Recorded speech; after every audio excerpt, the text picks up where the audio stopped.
শিবির পাকিস্তানি, তুমিও জানো আমিও জানি, সাদিক কায়েম পাকিস্তানি, তুমিও জানো আমিও জানি।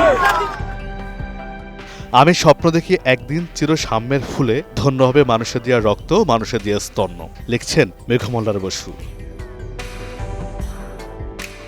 ঢাকা বিশ্ববিদ্যালয়ের ছাত্র রাজনীতিতে এক পরিচিত মুখ। পতিত আওয়ামী সরকারের শাসনামলে আওয়ামী ও ছাত্রলীগ বিরোধী বক্তব্যে একাধিকবার হামলার শিকার হয়েছেন এই ছাত্রনেতা। গণ অভ্যুত্থানের পর ইন্টারিম সরকারের বিরুদ্ধেও করেছেন সমালোচনা।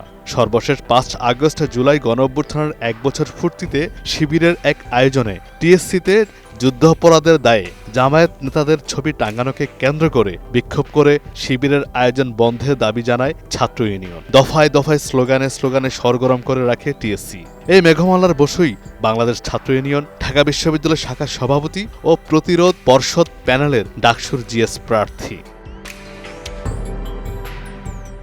ডাকসু নির্বাচনে বিভিন্ন সময়ে আলোচনা ও সমালোচনায় থাকা নির্বাচনী আমেজে থাকা মেঘমল্লারের সাহসী ভূমিকা যেন ভয়ে কিছুটা ম্লান হয়ে গেল। আর ভয়টি পেয়েছেন অ্যাপেন্ডিক্স অপারেশনের জন্য।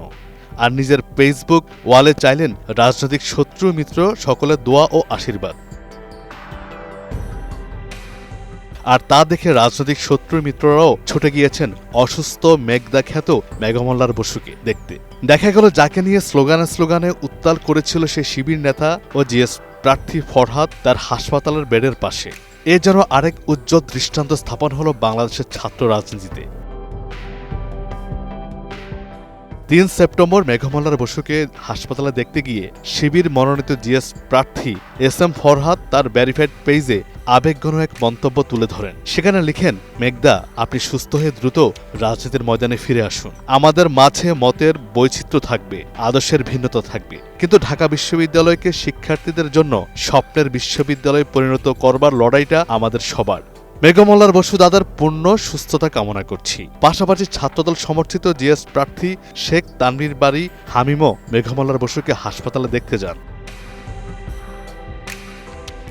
হাসপাতালে মেঘমল্লার বসুকে দেখতে যাওয়া ছাত্রদলের হামিম ও শিবিরের ফরহাদকে সামাজিক মাধ্যমে প্রশংসায় ভাসাচ্ছে নেটিজেনরা। মতের মিল অমিলের বাহিরেও শুধু ছাত্র রাজনীতিতেই নয়, জাতীয় রাজনীতি সহ সাম্য, মানবিকতা, বন্ধুত্ব ও ভ্রাতৃত্বের সৌদেই হোক আগামীর রাজনীতি, গড়ে উঠুক মানবিক Bangladesh. S M Mainuddin Ripon, ২১ television.